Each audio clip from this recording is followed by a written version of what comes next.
Good morning. आज हम cell membrane के बारे में पढ़ेंगे। सेल मेम्ब्रेन क्या है? यह वह संरचना है जो कि कोशिका द्रव्य को परिबद्ध करती है या घेरे रहती है। यह कोशिका की सीमा बनाते हुए कोशिका के आंतरिक वातावरण को उसके बाह्य वातावरण से अलग करती है। अतः आवश्यकता अनुसार ये उन सभी गुणों से युक्त होती है जो किसी भी कोशिका को उपस्थित बाह्य वातावरण के अनुसार पूर्णतया सक्रिय या योग्य रखने के लिए उसको सक्षम बनाते हैं। ये कोशिका के भीतर प्रवेश करने वाले या कोशिका के बाहर जाने वाले अणुओं या फिर आयनों पर ये कंट्रोल करती है और अपने निकटस्थ वातावरण के अनुसार परिवर्तित एवं अनुकूलन हेतु ये क्रियाशील बनी रहती है।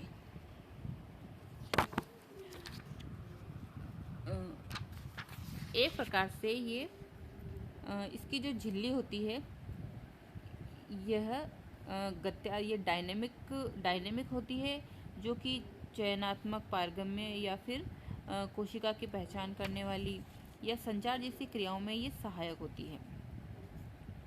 प्लाज्मा झिल्ली परमिएबल हो सकती है, नॉन परमिएबल, सेमी परमिएबल और सेलेक्टिव परमिएबल हो सकती है। सामान्यतः जो इसकी मोटाई होती है वो 75 एंगस्ट्रॉम होती है, लेकिन अलग अलग प्रकार की कोशिकाओं में ये 60 एंगस्ट्रॉम से 100 एंगस्ट्रॉम तक हो सकती है।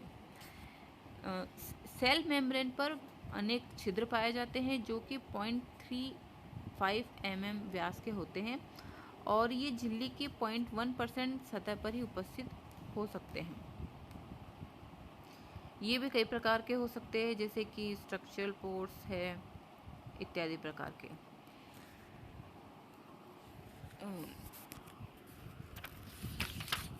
प्लाज्मा झिल्ली शब्द का जो प्रयोग है वो उस संरचना के लिए उपयुक्त है जो किसी भी सजीव की सीमा रेखा बनाती है।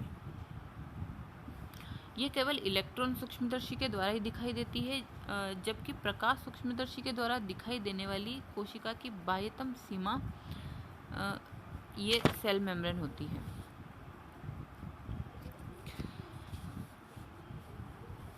कोशिका झिल्ली या जो सेल मेम्ब्रेन है इसके नाम का उपयोग विस्तृत अर्थ में किया गया है और ये वे कलाएं हैं जो कि सेल ऑर्गेनल्स जो होते हैं उनकी सीमा पर ये पाई जाती है। ये प्रोटीन के द्वारा भी बनी रहती है और ये पहचान का कार्य भी करती है। अगर हम इसके इतिहास की बात करें तो इसकी संरचना को समझाने के लिए समय समय पर कई वैज्ञानिकों ने अलग अलग यहाँ मॉडल प्रस्तुत किए गए हैं, जैसे कि 1925 में गॉटर के द्वारा समझाया गया था। 1940 में डैनियल डेवसन का जो सैंडविच मॉडल है वह आया था, जो कि प्रोटीन, फॉस्फोलिपिड और प्रोटीन के रूप में इसके स्ट्रक्चर को समझाता है। और 1972 में सिंगर और निकोलसन के द्वारा फ्लूइड मोज़ेक मॉडल दिया गया था। यहाँ इस चित्र में हम इन दो मॉडल के द्वारा इसकी संरचना का जो बेसिक स्ट्रक्चर है उसको हम यहाँ समझ सकते हैं और आज के इस लेक्चर में हम फ्लूइड मोज़ेक मॉडल को विस्तार से समझेंगे। अगर इसके जनरल स्ट्रक्चर की हम बात करें तो एक सेल का जो जनरल स्ट्रक्चर होता है वो किस प्रकार का हो सकता है। इसका जो बेस है कोशिका झिल्ली का, इसका अगर अपन इसके केमिकल कंपोजिशन की बात करें तो इसके जो अवयव है वो प्रोटीन और लिपिड होते हैं और इनमें जो फिजियोलॉजिकल एक्टिविटीज़ होती है उसके द्वारा ये यहाँ पर अभिव्यक्त यहाँ पर होता है। कोशिका कला में उपस्थित एंजाइम तंत्र कोशिका के प्रोटीन और लिपिड की उपस्थिति में इन प्रोटीन के विन्यास पर भी कई सारी क्रियाएं यहाँ पर प्रभावित होती है। इसमें लिपिड्स, प्रोटीन्स और अल्प मात्रा में शर्कराएं पाई जा सकती हैं। जैसे एक सेल मेम्ब्रेन में लिपिड 28 से 79% हो सकता है, प्रोटीन 18 to 70%, ओलिगोसैकेराइड 1 से 5% तक, और जो जल होता है वो कुल भार का 20% तक हो सकता है।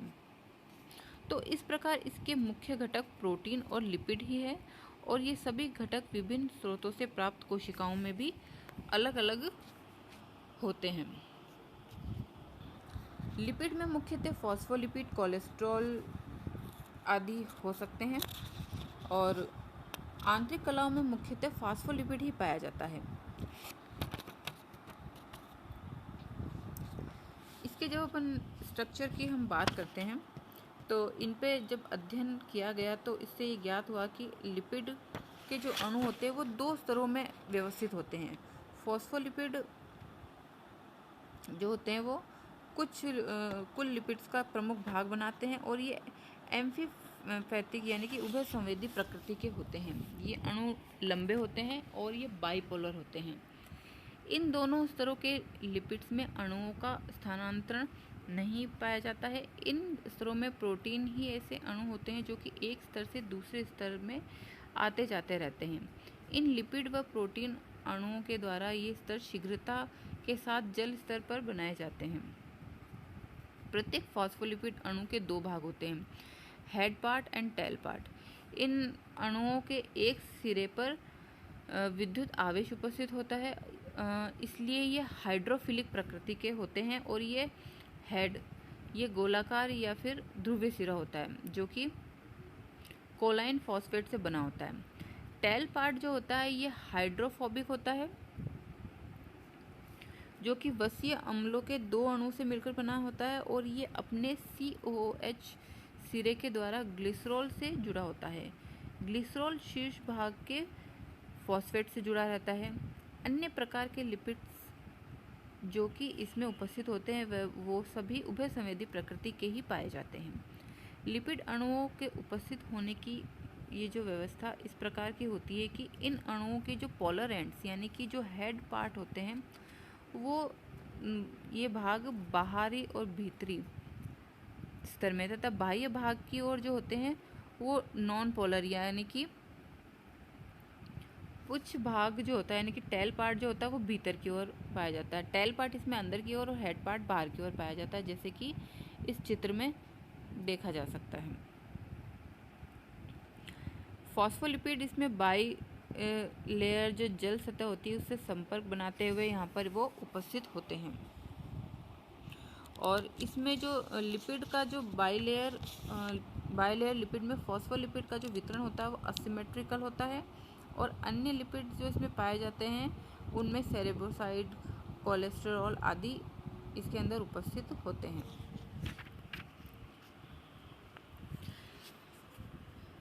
अब इसके स्ट्रक्चर को समझने के लिए एक मॉडल जो कि सर्वमान्य है जिसे हम फ्लूइड मोज़ेक मॉडल कहते हैं, ये दिया गया था सिंगर और निकोलसन के द्वारा 1972 में। इसे ही सर्वाधिक मान्यता प्राप्त हुई है क्योंकि ये कोशिका झिल्ली के प्रोटीन कोशिका झिल्ली के जो गुण होते हैं यानी कि इसमें प्रोटीन और वसा के कारण उसकी संरचना उन गुणों को पूर्णतया सा ये समझाने में सफल रहा है। इस मॉडल के अनुसार झिल्ली में प्रोटीन की जो एंजाइमेटिक रिएक्शंस होती है उनमें और अणुओं का जो स्थानांतरण होता है जो ग्राही पदार्थ के रूप में कार्य करने के लिए होता है, और जो लिपिड की जो बाइलेयर जो कला होती है तो उन सभी गुणों को यह इस मॉडल के द्वारा यहाँ पर समझाया जा सकता है। तो हम देखते हैं कि सिंगर और निकोलसन का ये मॉडल क्या कहता है। इसके अनुसार सेल मेम्ब्रेन लिपिड और प्रोटीन की बनी होती है, और लिपिड 2 स्तरों या 2 परतों में व्यवस्थित होते हैं। लिपिड के जो अणु होते हैं वो अर्ध तरल यानी कि सेमी लिक्विड संरचना में रहते हैं। इनमें इंटीग्रेटेड प्रोटीन मोज़ेक की भांति अलग अलग बिंदुओं पर और अलग अलग गहराई में धंसे हुए रहते हैं। ये घटक अपने अपने स्थान पर फिक्स नहीं रहते हैं, बल्कि ये लिपिड का जो द्विस्तर होता है उसमें स्थानांतरण गतियाँ करते रहते हैं। लिपिड 4 प्रकार से, या लिपिड के जो अणु होते हैं वो 4 प्रकार से गति करते हैं। ये जैसे पहली है इंट्रामोलिक्यूलर मूवमेंट, और सेकंड है अपने अक्ष पे घूमना, थर्ड है लिपिड अणुओं के द्वारा लिपिड के एक स्तर से दूसरे स्तर में पारस्परिक गति करना, और चौथा है लिपिड की तीव्रता के साथ पार्श्वतः विसरण करना। इस प्रकार जो सेल मेम्ब्रेन है उसके घटक के बारे में जो कल्पना की गई वो भी सत्य प्रमाणित होती है। इसके अनुसार जो मुख्य घटक यानी कि लिपिड, प्रोटीन और ओलिगोसैकेराइड है वो नॉन कोवेलेंट अन्योन्य क्रियाओं के द्वारा परस्पर निकट बने रहते हैं, और लिपिड्स फॉस्फोलिपिड प्रकार के पाए जाते हैं जो कि द्विस्तरीय संरचना बनाते हैं। इस चित्र में जो है सभी की जो स्थिति है वो यहाँ पे दिखाई गई है। इसमें देखा जा सकता है कि इस द्विस्तर में अणु जो है वो इस प्रकार से व्यवस्थित है कि इनका जो हाइड्रोफिलिक एंड है वो बाहर की ओर तथा जो हाइड्रोफोबिक एंड है वो भीतर की ओर यहाँ पर स्थित है। इस सेल मेम्ब्रेन में प्रोटीन की मोज़ेक स्वरूप में उपस्थिति को यहाँ पर फ्रीज फ्रैक्चर टेक्निक के द्वारा समझाया गया है। इस टेक्निक में इरिथ्रोसाइट की जो प्लाज्मा मेम्ब्रेन है उसका अध्ययन किया गया है। इस तकनीक में कोशिकाओं को बर्फ के पिंड में लगभग 196 डिग्री के निम्न तापक्रम पर रखा जाता है। इसके बाद बर्फ के पिंड को कोशिका झिल्ली के तल पर काटा जाता है। काट लिपिड द्विस्तर के मध्य से गुजरता है तथा इसे 2 मोनोलेयर्स में बांट देता है। झिल्ली के काटे गए भाग का जो चित्र है या प्लेटिनम या कार्बन की छाप के साथ ले लिए जाते हैं, और आंतरिक प्रोटीन या तो 2 स्तरों में विभक्त होते हैं अथवा एक और खिंचे हुए दिखाई देते हैं। तो ऐसे प्रोटीन जो कि दोनों लिपिड स्तरों से नहीं गुजरते हैं वह स्पष्टतः बाहर की ओर निकले हुए यहाँ पे दिखाई देते हैं।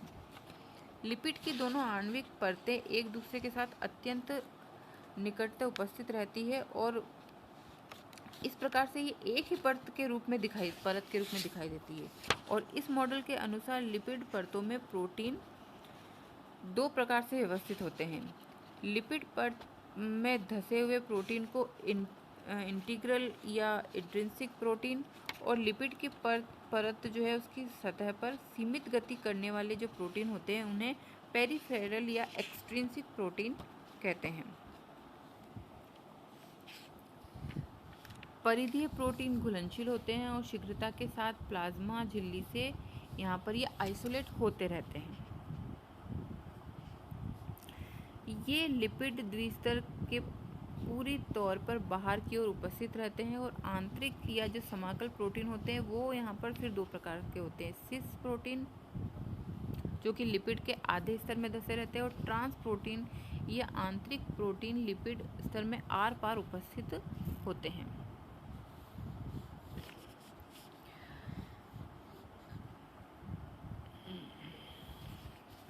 इस प्रकार सिंगर और निकोलसन के द्वारा ये प्रस्तुत जो मॉडल है उसके मुख्य पॉइंट ये इस प्रकार से हो सकते हैं कि इस अर्ध तरल संरचना में लिपिड और समाकल प्रोटीन दोनों ही द्विपरत में ट्रांजिशनल मूवमेंट करने में सक्षम होते हैं,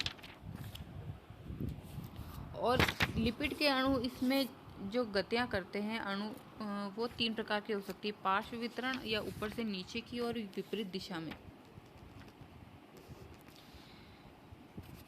इस प्रकार से ये मॉडल एक सेल मेम्ब्रेन के स्ट्रक्चर को पूरी तरह से यहाँ पर समझाता है, और इससे हमें ये उसके स्ट्रक्चर के बारे में हमें पता चलता है। ये मॉडल फ्रीज टेक्निक जो है उसके आधार पर हमें प्राप्त कणों को भी समझाता है, और यह चयनित पारगम्यता और उसके स्थायित्व को समझाता है। यह झिल्ली की जो डायनेमिक प्रकृति है उसके पक्ष में भी प्रमाण प्रस्तुत करता है। ये जो है विभिन्न प्रकार की मेम्ब्रेन की संरचना और कार्य प्रणाली को समझाता है। प्लाज्मा झिल्ली के ऊपर जो विभिन्न प्रकार के एंजाइम होते हैं उनकी क्रियाओं को भी ये प्रमाणित करता है और ये उसके ऊपर पाए जाने वाली आसंजन और पहचान की विधियों को भी प्रमाणित करता है। प्लाज्मा झिल्ली पर एंटीजन और जो रिसेप्टर होते हैं उनकी उपस्थिति भी इसी फ्लूइड मोज़ेक मॉडल के द्वारा प्रमाणित होती है। तो इस प्रकार से यह सर्वमान्य मॉडल है जो कि एक सेल मेम्ब्रेन के स्ट्रक्चर को समझाने में सफल यहाँ पर हुआ है। तो इस थैंक यू।